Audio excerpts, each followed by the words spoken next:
نفس ہی، یہ تم نے خود ظلم کیا ہے اپنے ماں باپ پر۔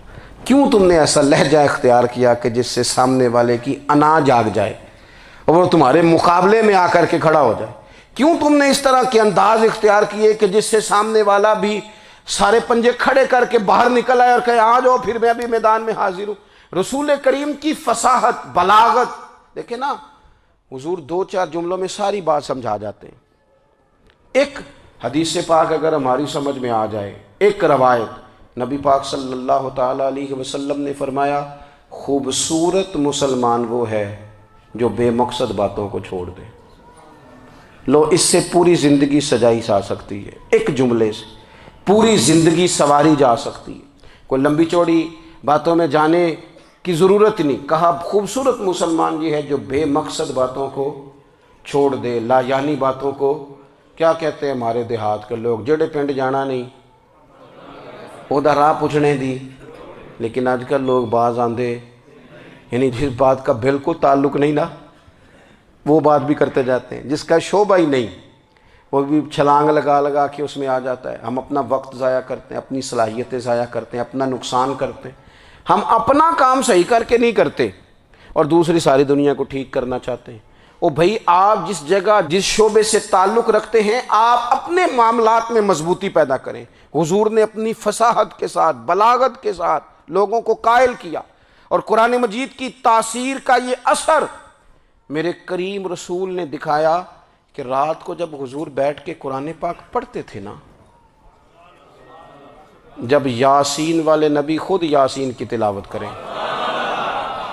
جب طٰہٰ والے محبوب خود طٰہٰ کی تلاوت کریں، غور کرو نا، جب مدثر والے محبوب خود ان جملوں کو ادا کریں، یعنی جن کے بارے میں آیت آئی ہے جب وہی یہ آیت پڑھیں کہ اِنَّا أَعْطَيْنَاكَ الْكَوْثَرَ، یعنی جن کا ذکر ہو رہا ہے جب وہ یہ بات کریں کہ یا ایھا النبی انا ارسلناک شاہدا ومبشرا ونذیرا لتؤمنوا باللہ ورسولہ وتعزروہ وتوقروہ وتسبحوہ بکرۃ واصیلا، جن کے بارے میں آیت آئی ہے جب وہ یہ کہہ رہے ہوں کہ ورفعنا لک ذکرک، جب وہ کہہ رہے ہوں والضحیٰ واللیل اذا سجا، ذرا اس کیفیت کو دیکھیں جب محبوب خود پڑھ رہے ہوں، اور جو حضور پر آئی ہیں اس کا ذائقہ، اس کا لطف، اس کا انداز بھلا کیا ہوگا۔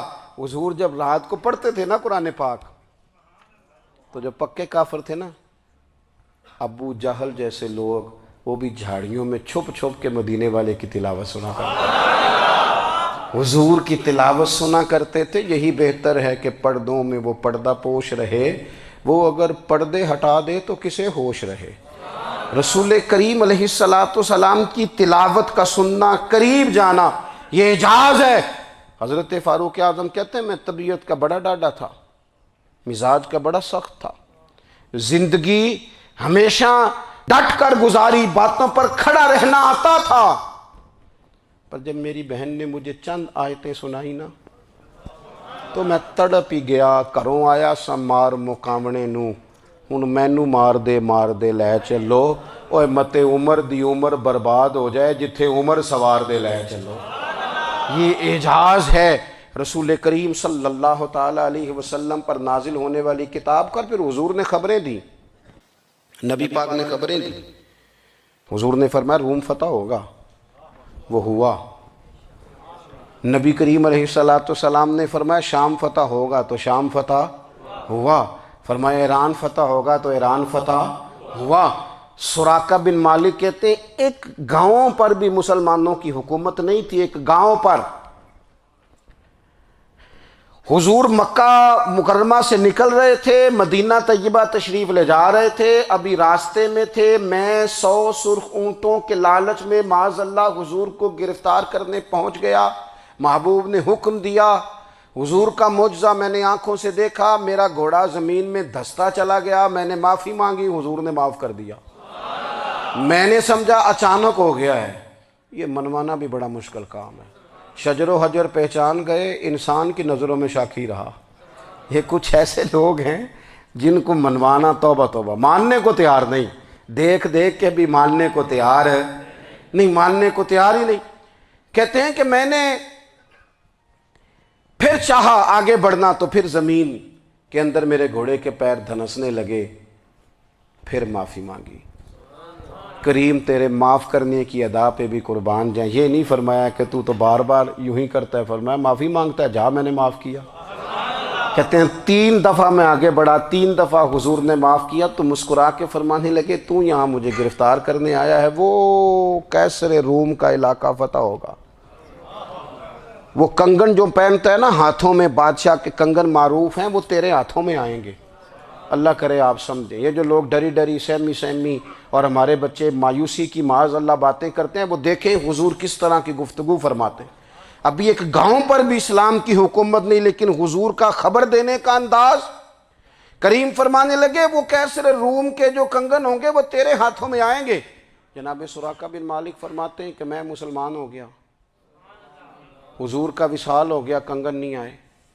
حضرت ابوبکر صدیق کا وصال ظاہری ہو گیا، کنگن نہیں آئے۔ جناب عمر کا دور آ گیا، سراقہ بوڑھے ہو گئے۔ کوئی بندہ پوچھتا نا کہ اب تو عمر ڈھل گئی ہے، زندگی کا پتہ نہیں، کہنے لگے نہیں میں نہیں جاتا، جب تک کنگن نہیں آتے اسرائیل کوئی نہیں آئیں گے، کیونکہ ساڈے نبی دی زبان ساڈے واسطے قرآن۔ جو دن کو کہہ دیا دن ہے تو دن نکل آیا، جو شب کو کہہ دیا شب ہے تو رات ہو کے رہی، اور خدا نے ان کی زبان کو وہ اختیار دیا، جو نکلی منہ سے ان کے وہ بات ہو کے رہی۔ اور فاضل بریلوی کا تو انداز ہی پھر انوکھا ہے نا، وہ تو کہتے ہیں وہ زبان جس کو سب کن کی کنجی کہیں، جس کو سب کن کی کنجی کہیں، اس کی نافذ حکومت پہ لاکھوں سلام۔ کہنے لگے نہیں آتے حضرت اسرائیل، فکر نہ کرو، بوڑھے ہو گئے تھے، نکلنا گھر سے بند کر دیا تھا۔ حضرت عمر کا دور تھا، کنگن آ گئے۔ حضرت فاروق اعظم نے ان کے پوتوں سے، نواسوں سے، بچوں سے کہا جاؤ بلا کے لاؤ، کہا دادا جان بوڑھے ہیں، فرمایا تم کان میں کہہ دینا کنگن آ گئے، پھر تم دیکھنا تو صحیح۔ پھر حضرت سراقہ آئے، حضور نے جو خبریں دیں، نبی پاک علیہ الصلوۃ والسلام نے جو گزشتہ قوموں کے احوال بیان کیے، اور پھر میرے نبی پاک علیہ الصلوۃ والسلام نا دنیا میں عزتیں دینے آئے۔ عزتیں، یہ مزاج ہمیں کم کرنا چاہیے۔ یہ جو ہم ساری زندگی اس کام میں لگا دیتے ہیں نا، کسی کو نیچا کیسے دکھانا ہے، یہ انداز حضور نے نہیں ہمیں دیا۔ آپ دیکھو حضور تشریف لائے تو ہمیں پتہ چلا کہ حضرت یوسف جیسا سونا کوئی نہیں۔ حضور تشریف لائے تو ہمیں پتہ چلا کہ حضرت داؤد جیسی خوبصورت آواز کسی کی نہیں۔ حضور تشریف لائے تو ہمیں پتہ چلا کہ جناب عیسیٰ علیہ السلام کا فقر اختیاری کس طرح کا تھا۔ محبوب تشریف لائے تو ہمیں پتہ چلا کہ حضرت موسیٰ کا جلال کس طرح کا تھا۔ یہ تو حضور آئے تو نبی پاک علیہ السلام نے اس کی بھی عظمت بیان کی، اس کی بھی شان بیان کی۔ حضور نے بتایا کہ ابوبکر صدیق کی شان کیا ہے، فاروق اعظم کا مرتبہ کیا ہے، عثمان غنی کی حیا کیا ہے، مولا علی کی شجاعت کیا ہے، اہل بیت نبوت کی عظمت کیا ہے۔ حضور آئے عزتیں دینے۔ ماں کو عزت دی مدینے والے رسول نے، کہا جس کا باپ راضی ہو گیا اس کا رب راضی ہو گیا۔ فرمایا جو 2 بیٹیاں، 3 بیٹیاں، 4 بیٹی بہنیں یا 1 بیٹی یا بہن بیاہ کے آ گیا نا، اس طرح میری 2 انگلیاں جڑی ہوئی ہیں، میرے ساتھ جڑ کے جنت میں جائے گا۔ رسول کریم صلی اللہ تعالی وسلم نے عزت دی، عزت دی۔ حضور عزتیں دینے، کوئی اعزاز نہیں۔ ان پڑھ بندہ ہے، سادہ ہے، غریب ہے، مزدوری کرتا ہے، ہاتھوں پہ چھالے، یا رسول اللہ اس کا بھی کوئی اعزاز ہے؟ قربان جائیں، میرے کریم نے عزت دی، فرمایا محنت کر کے روزی کمانے والا تو اللہ کا دوست ہے۔ یہ اینٹیں اٹھانے والا، یہ مشقتیں کرنے والا، یہ صبح دیہڑی پہ جانے والا، یہ بیچارہ جو اچار سے روٹی کھاتا ہے، تو نے ہر شخص کی قسمت میں یہ عزت لکھی اور آخری خطبے کی صورت میں وصیت لکھی۔ رسول کریم نے ہر بندے کو اعزاز دیا، عظمتیں دی۔ حضور عزتیں دینے آئے، نبی پاک علیہ السلام نے اعزازات دیے، حضور نے نوازا۔ یہ ساری چیزیں میرے رسول پاک کی تشریف، اور پھر یہ جو حضور کے صحابہ اور اہل بیت ہیں نا، یہ بھی میرے نبی پاک کی نبوت کی دلیل ہے۔ اتنی جلدی انقلاب آیا نہیں کرتے، وہ کل تک جو رہزن تھے حضور نے راہبر بنا دیے۔ وہ لوگ جو کل تک ایک دوسرے کے گلے کاٹ کے کھاتے تھے، ایک دوسرے کو مارتے تھے، تکلیف پہنچاتے تھے، برادری ازم پہ لڑتے تھے، حضور نے بھائی بھائی بنا دیے۔ ایک پلیٹ میں کھانا کھانے لگے، سیدنا بلال حبشی، صہیب رومی، سلمان فارسی، حضور نے یوں کر کے ملا دیا۔ نبی کریم علیہ السلام نے تقسیمیں ختم کر دی دنیا میں۔ حضور کے صحابہ نے اپنا کردار اس طرح کا دکھایا، اتنا بلند کیا، اور صحابہ کرام علیہم رضوان اس کو دیکھ کر اتنی بلندیوں پہ گئے کہ گواہیاں اللہ کا قرآن دیتا ہے۔ فرمایا محمد الرسول اللہ والذین معہ اشداء علی الکفار رحماء بینہم تراہم رکعا سجدا یبتغون فضلا من اللہ ورضوانا۔ فرمایا یہ جو میرے محبوب کے ساتھ والے ہیں کافروں پر سخت ہیں، آپس میں نرم دل ہیں، تم جب بھی انہیں دیکھو گے سجدے کرتے دیکھو گے، رکوع کرتے دیکھو گے، تم انہیں دیکھو گے اللہ کی رضا کے متلاشی ہیں۔ انہیں ساری مادہ پرستی سے نکال کر محبوب نے رب کی رضا کے رستے پہ ڈال دیا۔ میرے نبی کریم سید عالم صلی اللہ تعالیٰ علیہ وسلم کی نبوت کے دلائل کے طور پر یہ ساری چیزیں آئیں۔ بس میں بات سمیٹنے لگا ہوں۔ حضور کا جو اخلاق ہے نا، وہ بھی نبی کریم علیہ السلام کی نبوت کی بہت بڑی دلیل ہے۔ وَإِنَّكَ لَعَلَىٰ خُلُقٍ عَظِيمٍ۔ محبوب ہم نے آپ کو نا خلق عظیم کا مالک بنایا ہے۔ کچھ لوگ سمجھتے ہیں صرف آپ کا بولنے کا انداز ٹھیک ہو تو آپ با اخلاق ہیں۔ نہیں بھائی، بولنے کا انداز ٹھیک ہونا با اخلاق نہیں، سچ بولنا اخلاق کی علامت ہے۔ آپ کا حق بات کرنا اخلاق ہے، آپ کا صحیح گواہی دینا اخلاق ہے، آپ کا اللہ تعالیٰ کی طرف سے آزمائش آنے پر صبر کا مظاہرہ کرنا اونچا اخلاق ہے۔ رب نعمت دے تو آپ کا وجود ڈھلتا جائے شکر میں، یہ اخلاق ہے۔ رب کریم اگر آپ کو کسی وقت کسی آزمائش میں اپنی حکمت سے ڈالتا ہے تو عزت نفس کو برقرار رکھنا، خودداری کو برقرار رکھنا، یہ اخلاق۔ نبی پاک نے اعلیٰ ترین اخلاق کی بات بتائی، اعلیٰ ترین۔ حضور نے لوگوں سے بیعت لیتے وقت کہا تھا میرے ہاتھ پر بیعت کرو، چوری نہیں کرو گے۔ نبی پاک علیہ السلام نے مختلف امور پر بیعت لی۔ حضرت حکیم بن حزام کہتے ہیں حضور نے میرے ہاتھ پہ ہاتھ رکھ کے کہا میرے ہاتھ پہ ہاتھ رکھ کے بیعت کرو کہ کسی دنیا دار سے سوال نہیں کرو گے، خودداری سے زندگی گزارو گے، عزت نفس سے جو رب نے تمہیں دیا ہے تم اس پر راضی رہو گے۔ لوگوں کی جیبوں کو ٹٹولنا، دوسروں کی دولتوں پہ راج کرنا، دوسروں کے مال پر نگاہیں ڈالنا اللہ کے حبیب نے پسند نہیں فرمایا۔ فرمایا بیعت کرو کہ تم کبھی کسی سے سوال نہیں کرو گے۔ حد ہو گئی۔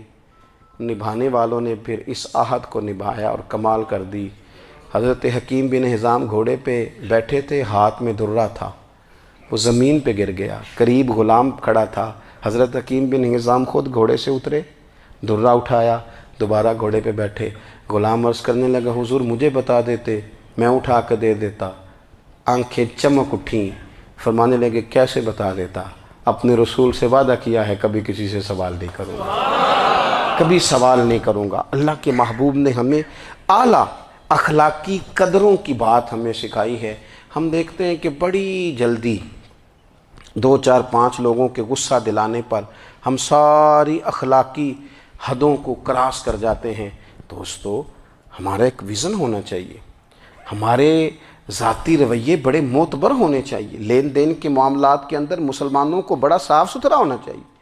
ہمیں اپنی معاشی زندگی میں روزمرہ کے معاملات میں ہماری توجہات کا مرکز صرف اللہ رسول کی ذات ہونی چاہیے۔ رب کریم نے اپنی حکمت سے کسی کو کتنا دیا ہے یہ اس کی حکمت کے تقاضے ہیں۔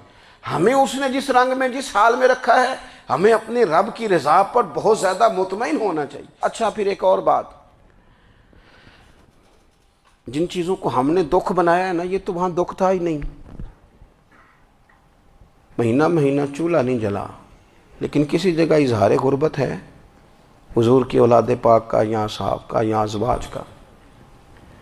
مہینہ مہینہ چولہا نہیں جلا، لیکن یہ اخلاق عالیہ کا حسن دیکھو، اپنے گھر مہینہ مہینہ چولہا نہیں جلا، جو مانگنے آیا اسے جھولی بھر کے عطا فرمایا، کوئی دروازے سے خالی نہیں گیا۔ عزیز بھائی اگر زندگی میں اخلاقی قدریں ہم اپنا لیں اور ہم تھوڑا تھوڑا کر کے اپنے آپ کو تبدیل کریں، ساری زندگی توجہ رہی کہ فلاں کیا کر رہا ہے فلاں کیا کر رہا ہے، تھوڑا سا گردن کو جھکا کے اپنے اوپر توجہ ڈالیں، اپنے آپ کو وقت دیں، حضور کے اخلاق عالیہ کی روشنی میں، تعلیمات حسنہ کی روشنی میں ہم اپنے کردار و عمل پر تھوڑی توجہ دیں۔ اس وقت بہت بڑی تعداد میں امت مسلمہ ہے، اور ایسا نہیں ہے کہ دولت نہیں ہے، دولت سے بھی سرشار ہیں۔ ہمارے ہاں بڑے بڑے انجینئر ہیں، بڑے بڑے ڈاکٹر ہیں، لیکچرار ہیں، ہمارے پاس بڑے بڑے ہاسپٹل ہیں، بڑا کچھ ہے، لیکن کردار و عمل کے بادشاہ، اپنی زندگی تقوی کی روشنی میں گزارنے والے، ان لوگوں کی تعداد کم ہے۔ اگر کوئی آج بھی سارے کام نیک کرے لیکن جائیداد میں سے بیٹی کا حق رکھ جائے تو پھر اس نے کیا میلاد منایا ہے؟ اگر آج بھی جو 2-4 لوگ بیچارے اس کے زیر دست ہیں، ملازمین ہیں، ان کے ساتھ اس کا رویہ انتہائی سخت ہو تو اس نے کیا میلاد منایا؟ اگر آج بھی وہ برادری ازم کی بنیاد پر دوستیاں کرے اور چھوٹے بڑے کی وہ تقسیم رکھے، جسے حضور نے فرمایا کہ قبیلے تو تعارف کے لیے، ورنہ کسی عربی کو اجمی پر، گورے کو کالے پر کوئی فضیلت نہیں۔ اگر کوئی آج بھی اس برادری ازم کا قائل ہے پھر اس نے کیا میلاد منایا؟ اگر کوئی شخص آج بھی اپنے آپ کو مادہ پرستی میں پوری طرح دھکیل چکا ہے اور رضا الہی کا مسافر نہیں بنا تو اس نے کیا میلاد منایا؟ اپنی طبیعتوں میں روحانی تبدیلی اور وہ خاص افکار جو حضور اپنے غلاموں میں پیدا فرماتے ہیں، ان افکار کو پیدا کرنا، سوچوں کو بدلنا، سوچوں کو، نظریات کو بدلنا، اپنے روزمرہ کے معاملات کا جائزہ لینا کہ ہم کس طرح آگے بڑھ سکتے ہیں اور کس طرح ہم ایک بہترین امتی اور ایک بہترین مسلمان بن سکتے ہیں، اس پر توجہ دینا، یہ میلاد ہمیں سبق دیتا ہے۔ اللہ تعالیٰ مجھے اور آپ کو عمل کی توفیق عطا فرمائے۔ آخر دعوایا ان الحمدللہ۔ عشق سرکار سے دل جس نے سنوارا ہوگا، اس کی قسمت کا بلندی پہ ستارہ ہوگا، اس کی قسمت کا بلندی پہ ستارہ